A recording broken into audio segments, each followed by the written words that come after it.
बुद्ध का व्यक्तित्व। बुद्ध के व्यक्तित्व के संदर्भ में कम ही जानकारियाँ प्राप्त हैं। उनके विरोधी और आलोचकों को भी यह स्वीकार है कि वे सुंदर और आकर्षक व्यक्ति के स्वामी थे। रूप, लावण्य, कद, काठी और तेजस्विता से वे सभी का मन मोह लेते थे। दीर्घ निकाय के लक्षण सूत्र के अनुसार अन्य बुद्धों की तरह वे भी 32 गुणों से संपन्न थे, जो एक चक्रवर्ती सम्राट या एक बुद्ध ही पा सकते हैं। काली आंखें, लंबी जीवा, हथेली का घुटनों से नीचे तक पहुंचना आदि गुण उपर्युक्त लक्षणों के कुछ उदाहरण हैं। बुद्ध की वाणी के 8 लक्षण मान्य हैं: यथा प्रवाह, स्पष्टता एवं सुबोधता, माधुर्य, स्फुटता, स्वयं अनुबंधता अथवा अविच्छेदन, परिस्फुटता, गंभीर्यर्थ, अनुमेयता।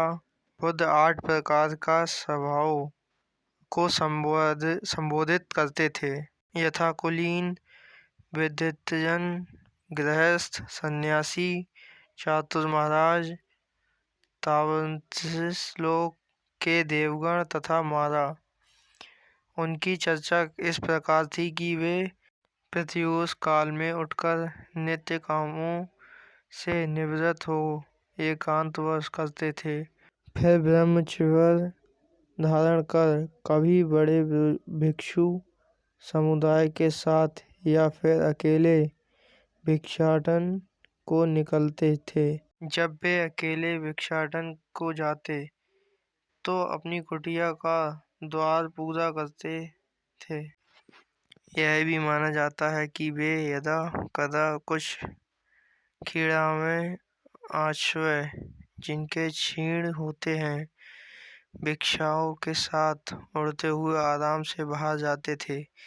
भिक्षाटन के बाद वे अपने पैर धोते, फिर भिक्षुओं से समाधि आदि विषयों पर चर्चा करते या फिर उन्हें शिक्षा देते। समय मिलने पर ही वे आराम या शयन करते थे। वे प्रायः अपनी दिव्य चक्षु से धर्म ग्रहण करने योग्य व्यक्ति का अवलोकन करते। शाम को वे फिर स्नान करते और रात के पहले पहर तक भिक्षुओं की सुमार्ग की देशना देते। दूसरे पहर देवों को, रात्रि के अंतिम पहर में चंक्रमण करते या फिर समाधिस्थ होते।